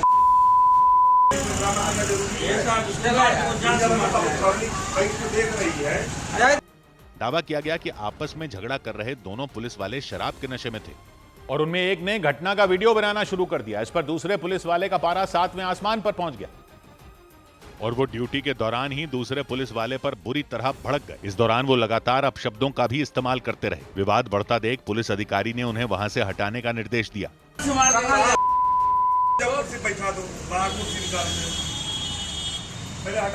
लेकिन इसके बाद भी जब मामला शांत नहीं हुआ तो उन्होंने उस पुलिस वाले पर कड़ी कार्रवाई की चेतावनी दे दी। बाद में मामला जिले के एसपी तक पहुंच गया और उन्होंने थाने में लड़ाई कर रहे दोनों पुलिस वालों को सस्पेंड कर दिया। साथ ही उनके खिलाफ जांच के भी आदेश दे दिए गए। इधर बेंगलुरु में एक्टर रणवीर सिंह के खिलाफ भावनाएं भड़काने का केस दर्ज कर दिया गया। कर्नाटक के बेंगलुरु में एक्टर रणवीर सिंह के खिलाफ केस दर्ज कर लिया गया। उन पर धार्मिक भावनाएं आहत करने, दैव परंपरा का अपमान करने और हिंदू विश्वासों का मजाक उड़ाने का आरोप लगाया गया। रणवीर सिंह ने कार्यक्रम के दौरान कांतारा फिल्म पर विवादास्पद टिप्पणी की थी। भारतीय गेंदबाज मोहित शर्मा ने क्रिकेट के सभी फॉर्मेट से संन्यास लेने की घोषणा कर दी। उन्होंने भारत के लिए 26 वनडे मैच खेलते हुए 35 विकेट लिए थे। इसके साथ ही 8 T20 मैचों में उन्होंने 6 विकेट अपने नाम किए थे। उधर मध्य प्रदेश की विधानसभा में कांग्रेस के विधायकों ने राज्य सरकार के खिलाफ अनोखा प्रदर्शन किया। कांग्रेस विधायक सुनील उइके बंदर की वेशभूषा में विधानसभा पहुंच गए और कांग्रेस विधायक सुनील उइके ने मध्य प्रदेश विधानसभा परिसर में बंदर की वेशभूषा में प्रदर्शन किया। इस बीच उन्होंने बीजेपी सरकार लिखकर एक पोस्टर अपनी छाती पर लगा दिया। इतना ही नहीं, प्रदर्शन के दौरान वो सांकेतिक रूप से एक उस्तरा भी चलाते दिखे। वहां उनके साथ नेता प्रतिपक्ष उमंग सिंघार भी मौजूद रहे। हमने बताया कि सरकार किस प्रकार से आपके अधिकार छीन रही है, आपको सुविधाएं नहीं दे रही है। यही हम इसी बात को लेकर बंदर के हाथ में उस्तरा करके जो कहावत है वो चरितार्थ हो रही सरकार की। वहां कांग्रेस के कई विधायक अपने हाथों में अलग अलग तख्तियां थामे नजर आए। उन्होंने रोजगार और कानून व्यवस्था समेत कई मुद्दों को उठाया और सरकार के खिलाफ प्रदर्शन किया। इधर राजस्थान की राजधानी जयपुर में हिट एंड रन केस में आरोपी भव्या चौधरी को गिरफ्तारी के कुछ घंटों बाद ही जमानत मिल गई और उसके बाद पीड़ित परिवार का गुस्सा भड़क गया और पीड़ित परिवार के लोगों ने पुलिस पर मिली भगत का आरोप लगा दिया, क्योंकि भव्या चौधरी की गिरफ्तारी के महज 4 घंटे बाद ही उन्हें जमानत मिल गई। अंडर 19 क्रिकेटर भव्या चौधरी ने तेज रफ्तार कार से 3 गाड़ियों को टक्कर मारी थी, जिसमें पारस नाम के लड़के की जान चली गई। भव्या को जमानत मिलने के बाद पारस के घर वाले इंसाफ के लिए गुहार लगाते नजर आए। इनको तुरंत पकड़ के इनको अरेस्ट किया जाए और हमें उचित न्याय दिया जाए। जयपुर में यह हादसा मंगलवार की रात हुआ था, जिसके बाद आरोपी भव्या चौधरी थार छोड़कर फरार हो गई थी और सड़क हादसे में पारस की मौत हो जाने के बाद उसके कई वीडियो भी सामने आए। बताया गया कि वो वीडियो पारस के सोशल मीडिया अकाउंट से लिए गए और पारस के घर वालों ने बताया कि वो लॉ स्टूडेंट के साथ साथ एक अच्छा गायक भी था। उसने अपने दोस्तों के साथ एक म्यूजिक बैंड भी बनाया था, जिसका वीडियो वो समय समय पर सोशल मीडिया पर अपलोड करता था।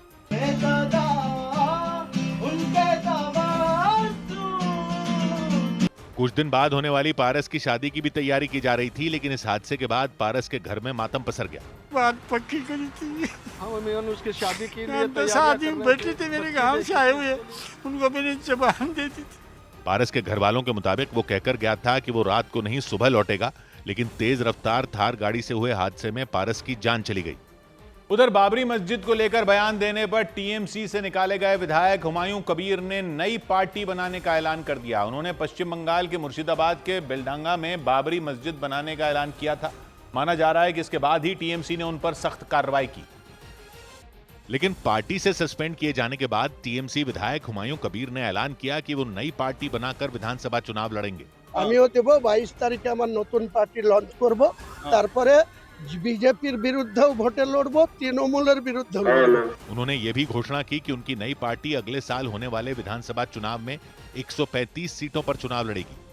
हुमायूं कबीर कुछ रोज पहले बाबरी मस्जिद बनाने के ऐलान को लेकर चर्चा में आ गए थे और इसके साथ ही मुर्शिदाबाद में बाबरी मस्जिद के शिलान्यास के कई पोस्टर भी लगाए गए थे। इसे लेकर भारी सियासी बवाल खड़ा हो गया था, क्योंकि उन पोस्टरों में यह लिखा हुआ था कि 6 दिसंबर को मुर्शिदाबाद के बेलडांगा में बाबरी मस्जिद की नींव रखी जाएगी। ये तारीख इसलिए ही चर्चा में आई क्योंकि 6 दिसंबर 1992 को ही कार सेवकों ने अयोध्या में विवादित ढांचा ध्वस्त कर दिया था। उसी तारीख की याद दिलाते हुए पोस्टरों में बाबरी मस्जिद का शिलान्यास का ऐलान किया गया था। दावा किया गया था कि यह मस्जिद अगले 3 साल में बनकर तैयार हो जाएगी। इस बीच हुमायूं कबीर ने पार्टी से सस्पेंड होने के बाद फिर दोहराया कि वो उसी दिन वहां मस्जिद का शिलान्यास करेंगे। इधर मध्य प्रदेश के निवाड़ी में एक स्कूल में पढ़ाने वाले 56 टीचरों से करीब 16 करोड़ रुपए की रिकवरी के आदेश जारी होने से हड़कंप मच गया। शिक्षा विभाग के मुताबिक फर्जीवाड़ा कर उस प्राइवेट स्कूल को कागजों में सरकारी बताया गया और वहां पढ़ाने वाले टीचर पिछले 23 साल से सरकार से वेतन लेते रहे। लेकिन जब इस स्कूल की शिकायतें बड़े अधिकारियों तक पहुंची और मामले की जांच करवाई गई, तब सच्चाई सामने आ गई। मामला निवाड़ी के नेगुआ गांव में मौजूद शास्त्री हायर सेकेंडरी स्कूल का रहा। शिक्षा विभाग के मुताबिक कुछ अधिकारियों की मिली भगत से इस प्राइवेट स्कूल को सरकारी बता दिया गया था। हमारे विभाग के ही कुछ अधिकारियों के साजिश के कारण इस विद्यालय को शासन के नियमों के अनुसार इसको शासकीय मद से वेतन दिया जाना शुरू कर दिया गया। बताया गया कि 2002 में मध्य प्रदेश सरकार के एक आदेश के बाद वहां गड़बड़ी शुरू हुई थी, क्योंकि उस वक्त राज्य सरकार ने 54 साल पुराने सभी प्राइवेट स्कूलों को जिला पंचायत के अधीन लाने का फैसला लिया था। लेकिन बताया गया स्कूल को जिला पंचायत से इसलिए मान्यता नहीं मिल पाई थी क्योंकि ये पहले से ही सरकारी जमीन पर चल रहा था। ये मामला लटका रहा और बाद में प्रशासन की एक कमेटी ने 2017 में इसे जिला पंचायत के तहत लाने की सिफारिश की थी। लेकिन दावा है कि वहां पढ़ाने वाले टीचरों को 2002 से ही सरकार से वेतन मिलना शुरू हो गया था। बाद में शिक्षा विभाग की तरफ से रिकवरी वाला आदेश जारी होने पर स्कूल प्रबंधन ने कोर्ट जाने का फैसला लिया। इस तरीके के एक तरफ ही आरोप अगर हमारे ऊपर लग रहे हैं तो उसके बाद में हम यही है कि माननीय उच्च न्यायालय की शरण लेंगे फिर से। वहां पढ़ाने वाले टीचरों के मुताबिक स्कूल की मान्यता को लेकर मामला पहले से ही कोर्ट में चल रहा है। अमेरिका के 49 सांसदों ने चिट्ठी लिखकर पाकिस्तानी आर्मी चीफ आसिम मुनीर को अमेरिका में घुसने पर रोक लगाने की मांग की। अमेरिकी विदेश मंत्री मार्को रूबियो को लिखी चिट्ठी में सांसदों ने पाकिस्तान में खत्म होते लोकतंत्र पर चिंता जताई और दावा किया कि पाकिस्तानी आर्मी चीफ आसिम मुनीर तानाशाह बनने की ओर तेजी से बढ़ रहे हैं और अगर जल्द ही उन्हें नहीं रोका गया तो पाकिस्तान में लोकतंत्र खत्म हो जाएगा। इसी वजह से अमेरिका के 49 सांसदों ने विदेश मंत्री मार्को रूबियो को चिट्ठी लिखी और इस मामले में दखल देने की मांग की। अमेरिकी सांसदों ने अपनी चिट्ठी में यह आशंका जताई कि अगर तुरंत आसिम मुनीर पर एक्शन नहीं लिया गया तो पाकिस्तान के हालात खराब हो सकते हैं और वहां फौजी शासन लागू हो सकता है। और अमेरिकी सांसदों ने अपनी चिट्ठी में इस बात का भी दावा किया कि पाकिस्तान में लोकतंत्र को धीरे धीरे खत्म किया जा रहा है और आरोप लगाया कि पाकिस्तान में लोकतंत्र को खत्म करने में आसिम मुनीर और सेना के कुछ अधिकारियों का अहम रोल है। अमेरिकी सांसदों ने विदेश मंत्री मार्को रूबियो से मांग की कि आसिम मुनीर और उनके करीबियों पर अमेरिका में घुसने पर रोक लगा दी जाए। चिट्ठी में अमेरिकी सांसदों ने पाकिस्तान में मानवाधिकार के मुद्दे को भी उठाया। सांसदों ने दावा किया कि पाकिस्तान में पत्रकारों को धमकाया और उन्हें देश छोड़ने के लिए मजबूर किया जा रहा है। मतलब पाकिस्तान में जो लोग सेना के खिलाफ आवाज उठा रहे हैं उन्हें चुप कराने के लिए पाकिस्तानी सेना हर हथकंडा अपना रही है। और अमेरिकी सांसदों ने आसिम मुनीर के खिलाफ ऐसे वक्त में मोर्चा खोला जब उनके लिए पाकिस्तान के संविधान में बड़ा संशोधन कर दिया गया। संशोधन के तहत सेना प्रमुख को कई बड़े अधिकार दे दिए गए और उन अधिकारों में एक अधिकार यह भी है कि आसिम मुनीर पर कोई मुकदमा नहीं चलाया जा सकता। कुछ महीने पहले आसिम मुनीर को फील्ड मार्शल बनाया गया था। इसके अलावा वो तीनों सेनाओं की कमान अपने हाथों में लेने के लिए CDF यानी चीफ ऑफ डिफेंस फोर्सेस बनने की फिराक में है। इस पद के मिलते ही उनके पास पाकिस्तान के परमाणु हथियारों की कमान भी आ जाएगी और वो पाकिस्तान के सबसे ताकतवर शख्स बन जाएंगे। दावा किया गया कि आसिम मुनीर CDF बनने के बाद पाकिस्तान से लोकतंत्र खत्म कर देंगे। इसलिए अमेरिकी सांसदों ने उन पर तुरंत एक्शन लेने की मांग की। उधर अमेरिका में बड़े आतंकी हमले को अंजाम देने की योजना बना रहे पाकिस्तानी नागरिक को गिरफ्तार किया गया।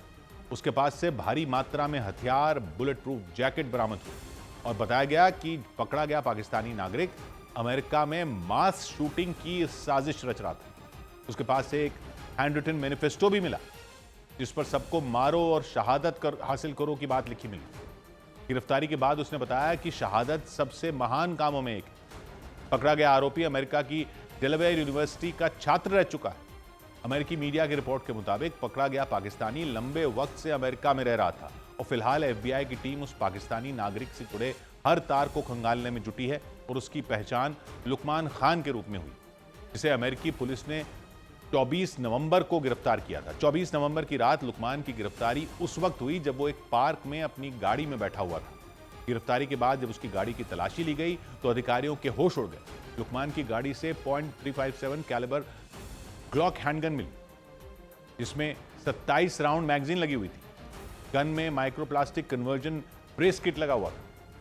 पुलिस को उसकी गाड़ी से 27 राउंड मैगजीन, एक loaded 9mm Glock magazine, bullet proof plate और एक नोटबुक मिली। यानी साफ है कि वो किसी बड़े हमले को अंजाम देने के लिए वहां पहुंचा था और लुकमान की गाड़ी से हथियार मिलने के बाद अमेरिकी पुलिस का शक और गहरा हो गया, जिसके बाद उससे पूछताछ शुरू हो गई और सर्च ऑपरेशन तेज कर दिया गया। और सर्च ऑपरेशन में लुकमान के पास से जो नोटबुक मिली उससे उसके खतरनाक इरादे जाहिर हो गए। उस नोटबुक में हथियार चलाने की ट्रेनिंग से लेकर बचकर भागने तक का जिक्र मिला।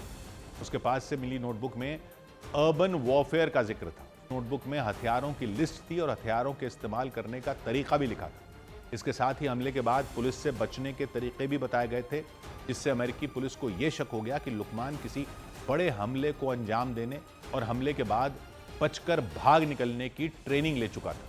यानी वो किसी भी वक्त अमेरिका में बड़े हमले को अंजाम दे सकता था। यानी वो ऐसा क्यों करना चाहता था और ये सब किसके इशारे पर करने वाला था, इसकी जांच की जा रही है। लिहाजा FBI की टीम इस मामले में फूंक फूंक कर कदम रख रही है। पाकिस्तान में जन्मे लुकमान से जुड़ी सभी जानकारियां जुटाई जा रही हैं। उसका आका कौन है, अमेरिका और पाकिस्तान में किन किन लोगों से उसका संपर्क था, ये सभी डिटेल खंगाली जा रही है। उसने अमेरिका में हथियार कहां से जुटाए और गिरफ्तारी के वक्त वो पार्क में क्या कर रहा था, इसके बारे में उससे लगातार पूछताछ की जा रही है। उधर मध्य प्रदेश के ग्वालियर में सड़क पर खेल रहे 5 साल के एक बच्चे को एक कार ने कुचल दिया। हादसे में बच्चा गंभीर रूप से घायल हो गया। पुलिस ने इस मामले में आरोपी कार ड्राइवर को हिरासत में ले लिया और कार भी जब्त कर ली, क्योंकि यह हादसा उसी कार से होता हुआ नजर आया। वीडियो में सड़क पर खड़ी सफेद कार के पास बच्चा खेलता दिखा। तभी 2 लोग वहां पहुंचे। पहले तो उन्होंने बच्चे की तरफ कुछ इशारा किया, फिर गाड़ी में बैठ गए, लेकिन बच्चा वहीं खेलता रहा और जैसे ही कुछ देर बाद कार आगे बढ़ी, उसका आगे का एक पहिया बच्चे के ऊपर चढ़ गया। जैसे ही कार में बैठे लोगों को इसका एहसास हुआ, वो गाड़ी से उतरकर बच्चे की तरफ भागे और इस हादसे के बाद वहां अफरा तफरी का माहौल बन गया। बच्चे के घर वालों के साथ आसपास मौजूद लोग बच्चे की तरफ भागे और वहां चीख पुकार मच गई, जिसके बाद पहले तो लोगों ने सड़क पर घायल पड़े बच्चे को उठाया और इलाज के लिए उसे अस्पताल लेकर गए। बताया गया कि बच्चे को अस्पताल में भर्ती कराने के बाद आरोपी कार ड्राइवर फरार हो गया, जिसके बाद बच्चे की दादी ने उसके खिलाफ थाने में एफआईआर दर्ज करवाई, जिस पर कार्रवाई करते हुए पुलिस ने आरोपी कार ड्राइवर को हिरासत में ले लिया। जो आरोपी मोहित तोमर है, इसको भी हिरासत में लिया है और जो वाहन है जिससे घटना हुई उसको भी जब्त किया गया है। इस हादसे की वजह से बच्चे के शरीर पर चोट के कई निशान देखे गए और उसे बेहतर इलाज के लिए दूसरे अस्पताल रेफर कर दिया गया। इधर चेन्नई में मेट्रो ट्रेन में आई तकनीकी खराबी के बाद यात्रियों को सुरंग से पैदल जाने के लिए मजबूर होना पड़ा। मेट्रो विम्को नगर डिपो से चेन्नई अंतर्राष्ट्रीय हवाई अड्डे की तरफ जा रही थी, लेकिन अचानक वो सुरंग के अंदर रुक गई और उस मेट्रो ट्रेन के अंदर अंधेरा छा गया। बताया गया कि चेन्नई में हाईकोर्ट मेट्रो स्टेशन से कुछ दूरी पर मेट्रो ट्रेन रुकी और काफी देर तक वहां फंसी रही। इस दौरान उसमें सवार यात्री परेशान होते नजर आए। चेन्नई में मेट्रो विम्को नगर डिपो से अंतर्राष्ट्रीय हवाई अड्डे की तरफ जा रही थी। इसी बीच तकनीकी खराबी की वजह से वो सुरंग में रुक गई। इसके बाद उसमें सवार यात्री पैदल चलकर सुरंग से बाहर निकले और 500 मीटर तक चलने के बाद चेन्नई के हाईकोर्ट मेट्रो स्टेशन तक पहुंचे। सौभाग्य की एक बात यह कि डॉलर क्या सेंचुरी लगाएगा, क्या डॉलर 100 रुपए के पार चला जाएगा? तो यह समझने के लिए पहले तो यह समझना पड़ेगा कि रुपए की कीमत या डॉलर की कीमत तय कैसी होती। कौन बोलता है बैंकों को कि अब डॉलर का रेट ये होगा? और अगर रुपया गिर रहा है तो क्यों गिर रहा है? डॉलर क्यों महंगा होता जा रहा है? रुपया क्यों सस्ता होता जा रहा है? तो पहले तो समझना होगा रुपया गिरता कैसे है। तो रुपया भी वैसे ही गिरता है जैसे किसी भी चीज का भाव बढ़ता है या घटता है। यहां रुपए गिरने का मतलब है डॉलर का महंगा होना। तो डॉलर क्यों महंगा हो रहा है? वैसे ही जैसे कोई भी चीज महंगी हो जाती है। बाजार में टमाटर कैसे महंगा होता है? जब बाजार में टमाटर कम आता है तो टमाटर महंगा हो जाता है, क्योंकि टमाटर खरीदने वाले ज्यादा होते हैं और माल उतना होता नहीं है। ऐसे ही डॉलर महंगा हो रहा है।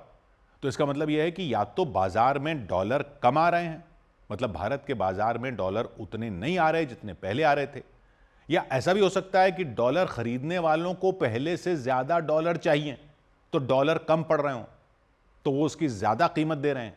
या दोनों बातें हो सकती हैं कि डॉलर खरीदने वालों को भी डॉलर ज्यादा चाहिए और डॉलर पहले से कम भी आ रहा है। अब सवाल यह आता है कि डॉलर भारत में कम क्यों आ रहा है?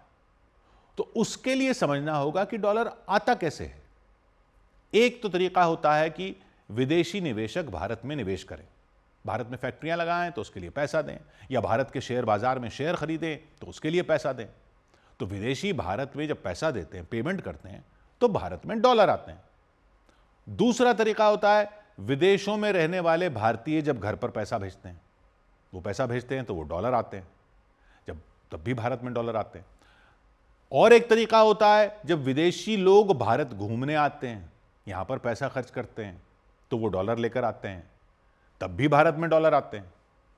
लेकिन एक बड़ा तरीका जो होता है भारत में डॉलर आने का, वो होता है जब भारत से कोई सामान बाहर जाता है, या कोई विदेशी कंपनी जब भारतीय कंपनी से कोई काम करवाती है, तब जो पेमेंट होती है वो डॉलर में होती है। यानी एक्सपोर्ट, माल का या सर्विस का, चाहे माल का एक्सपोर्ट या सर्विस का एक्सपोर्ट, जैसे कि आईटी का कोई काम भारत की कंपनी से करवाया जाए तो वो भी एक्सपोर्ट है, क्योंकि वो सर्विस का एक्सपोर्ट है।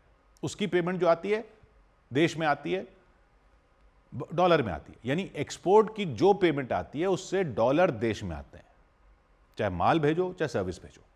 इन सब तरीकों से देश में डॉलर आते हैं। तो किस तरीके से अब कम आ रहे हैं? क्योंकि जो भारतीय अपने घर पर पैसा भेजते हैं वो तो लगभग उतना ही है और लगभग उतना ही भेज रहे हैं। एकदम से कोई बहुत ज्यादा कमी तो उसमें आ नहीं गई, और वैसे भी वो कोई बहुत बड़ा हिस्सा नहीं होता डॉलर आने का। और जो टूरिस्ट आते हैं वो भी कोई बहुत बड़ा हिस्सा नहीं होता डॉलर आने का, वो भी अचानक बहुत ज्यादा कम हो गए हो, ऐसा भी नहीं है। तो फिर क्या कम हुआ है? एक तो विदेशी निवेश जो कंपनियां करती हैं, उनमें अमेरिका की कंपनियों पर ट्रंप ने डंडा चलाया हुआ है कि भारत जैसे देशों में क्यों निवेश कर रहे हो, अमेरिका में ही निवेश करो। तो वो निवेश थोड़ा ठंडा पड़ा है, वो पैसा थोड़ा कम आ रहा है। दूसरा, भारतीय शेयर बाजार में उस तरह से अब बढ़त नहीं दिख रही विदेशी निवेशकों को जैसा कुछ टाइम पहले दिख रही थी। तो विदेशी निवेश भारतीय शेयर बाजार में भी कम हुआ है पिछले कुछ दिनों में, तो वो डॉलर आना कम हो गए हैं। ऊपर से अमेरिका ने अपने यहां ब्याज दरें बढ़ा दी हैं, वहां ब्याज दरें बढ़ गई हैं, तो वहां निवेश करने पर ब्याज ज्यादा मिलने लग गया है। तो कई निवेशकों ने भारत जैसे बाजारों से पैसा निकालकर वहां लगाना शुरू कर दिया, तो वो डॉलर आना भी कम हो गए। तीसरा और सबसे बड़ा कारण है, अब मुद्दे की बात है कि सबसे बड़ा कारण है सबके सामने, ट्रंप ने भारत के सामान पर लगा दिया 50% टैरिफ। यानी भारत से आई कोई भी चीज जिसके लिए अमेरिका का कोई खरीदार समझो $100 दे रहा था, उसके लिए अब उसको वहां 50% इंपोर्ट ड्यूटी देनी पड़ रही है। यानी उसको वहां वही चीज जो 100 की पड़ रही थी अब $150 की पड़ रही है। तो आप कहोगे तो ज्यादा आने चाहिए, नहीं, वो तो 50 तो उनकी सरकार को जा रहे हैं। पहले वो $100 की पड़ रही थी, $100 आ रहे थे, तो अब क्या वो $100 नहीं आ रहे? हो क्या रहा है कि वहां की कंपनियों ने भारतीय कंपनियों से माल लेना ही कम कर दिया है, क्योंकि वो महंगी पड़ रही है। टैरिफ देने की वजह से भारतीय चीजें महंगी हो गई, क्योंकि भारत का कोई कपड़ा अगर $10 वाला $15 का हो गया तो उन्होंने बोला कि भारत से क्यों लें, वो वियतनाम से लेने लगे, बांग्लादेश से लेने लगे, दूसरे देशों से लेने लगे। तो भारत का एक्सपोर्ट कम हो गया। ये बहुत बड़ा हिस्सा है उन डॉलरों का जो भारत में आ रहे थे, वो आना कम हो गए। उसका असर साफ दिख रहा है। डॉलर कम हो गए हैं बाजार में तो डॉलर महंगा होता जा रहा है, क्योंकि डॉलर खरीदने वालों को ज्यादा डॉलर चाहिए। अब डॉलर खरीदने वालों को डॉलर क्यों चाहिए होते हैं? ये कौन है खरीदने वाले? क्योंकि उनको विदेशों से माल खरीदना होता है, कि वहां से माल खरीदेंगे तो डॉलर में पेमेंट करनी पड़ेगी। और सबसे बड़ी चीज जो भारत विदेशों से लेता है वो क्या है? कच्चा तेल। वो रूस से ले रहे थे तो डॉलर की जरूरत नहीं पड़ रही थी, क्योंकि रूस को हम डॉलर में पेमेंट नहीं दे रहे थे। लेकिन अब रूस से तेल लेना कम हो गया तो कच्चा तेल तो चाहिए ही, पेट्रोल डीजल तो देश को चाहिए, तो कच्चा तेल दूसरे देशों से लेना पड़ रहा है, उसके लिए डॉलर में पेमेंट करनी पड़ रही है। तो डॉलर की डिमांड बाजार में बढ़ गई है। और फिर ट्रंप ने टैरिफ ऐसे लगाए हैं कि या तो टैरिफ दो, नहीं तो कंपनी अमेरिका में निवेश करे। तो कंपनियों को अमेरिका में अगर निवेश करना है, हमारी कंपनियों को, तो उसके लिए उनको डॉलर चाहिए। ऊपर से अनिश्चितता के माहौल में दुनिया भर में सोना महंगा होता जा रहा है। सोना भी बाहर से देश में आता है तो पेमेंट डॉलर में जाती है, तो सोने का रेट भी ऐसा हो रहा है कि उसके लिए ज्यादा डॉलर लग रहे हैं। यानी ट्रंप के टैरिफ का असर यह दिख रहा है कि डॉलर आना कम हो रहा है, जबकि डॉलर की जरूरत यहां ज्यादा बढ़ रही है। तो ये दोनों तरफ से जो दबाव पड़ रहा है उससे डॉलर महंगा हो रहा है, और ये सारा रायता फैलाया हुआ है ट्रंप के टैरिफ का। हालांकि कहा जा रहा है कि अमेरिका से डील फाइनल होने ही वाली है, लेकिन जब तक नहीं होती तब तक फिलहाल तो यह सीन बना हुआ है कि डॉलर कम आ रहे हैं। लेकिन फिर लोग ये क्यों कह रहे हैं कि रिजर्व बैंक इसमें हस्तक्षेप क्यों नहीं कर रहा? रिजर्व बैंक क्या कर लेगा, क्या कर सकता है? यह समझने वाली बात है। अगर बाजार में डॉलर कम है तो रिजर्व बैंक कहां से ले आएगा? तो वो कहानी यह है कि आपने सुना होगा कि एक विदेशी मुद्रा भंडार होता है। तो विदेशी मुद्रा भंडार में तो डॉलर पड़े हुए होते हैं, वहां से डॉलर निकालकर अगर बाजार में डाल दें तो डॉलर का भाव गिर सकता है, रुपया मजबूत हो सकता है। तो रिजर्व बैंक या सरकार ऐसा क्यों नहीं कर रही? तो वो आकलन यह है कि रुपया जो कमजोर हो रहा है उसको एक फायदा, उसका एक फायदा भी होता है। उसका एक फायदा यह होता है कि हमारा एक्सपोर्ट बढ़ सकता है। वो कैसे? तो वो ऐसे कि कोई यहां की कंपनी अगर अपना माल समझो $10 का बेचती थी, तो जब 80 रुपए का डॉलर था तो उसको 800 रुपए मिल रहे थे। अब डॉलर 90 का हो गया तो उसको 900 रुपए मिल रहे हैं उसी माल के, यानी बैठे बैठे 100 रुपए ज्यादा मिलेंगे। तो कंपनी क्या कर सकती है? वो अपने माल का रेट कम कर सकती है, यानी जो माल $10 का बेच रही थी उसका रेट अब वो $9 कर सकती है, क्योंकि 90 रुपए के डॉलर के हिसाब से उसको तब भी 810 रुपए मिल जाएंगे $9 के। तो उसको तो उतने ही रुपए मिल जाएंगे रेट कम करने पर भी, लेकिन उसका माल विदेशों में सस्ता हो जाएगा पहले के मुकाबले 10 का 9, तो उसको ज्यादा खरीदार मिल सकते हैं, जिससे उसका माल ज्यादा बिक सकता है। माल ज्यादा बिकेगा तो क्या होगा? देश में डॉलर ज्यादा आएंगे। तो एक आकलन यह है कि सरकार इसका भी इंतजार कर रही है कि इससे एक्सपोर्ट कितना बढ़ता है भारत का। और फिर उससे डॉलर कितने आते हैं, और फिर तब तक अमेरिका से डील भी फाइनल हो जाने की उम्मीद है, जिसके बाद फिर डॉलर आने का रास्ता और ज्यादा खुल जाएगा, और फिर उम्मीद की जा रही है कि रुपया फिर मजबूत होना शुरू हो जाएगा, क्योंकि वो टैरिफ अभी 50% है, वो कितने पे टिकेगा। तो जो सवाल था कि 90 से डॉलर 100 की तरफ जाएगा या 80 की तरफ वापस आएगा, वो सब इस पर डिपेंड करेगा कि एक्सपोर्ट कितना बढ़ता है, अमेरिका से डील कब फाइनल होती है, टैरिफ उसके बाद कितने रह जाते हैं, 50% से कितने कम होते हैं। 100 बात की एक बात। उधर मौसम विभाग ने आने वाले कुछ दिनों में दिल्ली में कड़ाके की ठंड का अनुमान जताया। देश की राजधानी दिल्ली में कड़ाके की ठंड का अनुमान जताया गया। मौसम विभाग के मुताबिक आने वाले कुछ दिनों में दिल्ली का न्यूनतम तापमान 5 डिग्री सेल्सियस से नीचे जा सकता है। पूर्व विदेश मंत्री सुषमा स्वराज के पति और बीजेपी सांसद बांसुरी स्वराज के पिता स्वराज कौशल का दिल्ली में निधन हो गया। उन्हें 1990 में मिजोरम का राज्यपाल बनाया गया था। बाद में वो हरियाणा से राज्यसभा सांसद भी रहे थे। इधर मध्य प्रदेश के ग्वालियर में 14 साल के एक लड़के को 17 साल के लड़के की हत्या के आरोप में हिरासत में लिया। इस घटना पर पुलिस को पहले तो यकीन ही नहीं हुआ, क्योंकि हत्या का आरोप 14 साल के लड़के पर था। बाद में पता चला क्रिकेट खेलने के दौरान उन दोनों के बीच झगड़ा हुआ था, और पुलिस के मुताबिक उसी का बदला लेने के लिए नाबालिग ने 17 साल के उस लड़के की हत्या कर दी। पुलिस ने एक सुनसान इलाके से शव को बरामद किया। आरोपी ने मृतक नितिन की धारदार कुल्हाड़ी से हत्या कर दी। कोई बड़ा विवाद नहीं था, बच्चों का खेल का विवाद था। जांच में ये जानकारी सामने आई कि कुछ रोज पहले क्रिकेट खेलने के दौरान उन दोनों के बीच मारपीट हो गई थी। बताया गया कि इस घटना के बाद से ही आरोपी बेहद गुस्से में था। बाद में वो एक सीसीटीवी कैमरे में कुल्हाड़ी के साथ नजर आया, जिसके बाद पुलिस उस तक पहुंच सकी। उधर राजस्थान की राजधानी जयपुर में कब्रिस्तान के अंदर कब्रों के साथ छेड़छाड़ की घटना से हड़कंप मच गया। इस घटना से मुस्लिम समुदाय के कुछ लोग भड़क गए। उन्होंने कब्रों से छेड़छाड़ करने वालों के खिलाफ कड़ी कार्रवाई की मांग की, क्योंकि लोगों को नहारी का नाका कब्रिस्तान में 2 कब्रें खुदी हुई मिली। बताया गया कि रात के अंधेरे में कब्रों के साथ छेड़छाड़ की गई। लोगों ने इस घटना के पीछे तांत्रिक या फिर नशा करने वालों का हाथ होने की आशंका जताई। कुछ तांत्रिक सामग्री भी मिली है और कुछ एविल के इंजेक्शन, जैसे कोई नशा करने वाला व्यक्ति हो वो इस घटना को अंजाम दे रहा है। लोगों की शिकायत पर पुलिस भी मौके पर पहुंची और जांच के बाद कड़ी कार्रवाई करने का भरोसा दिया।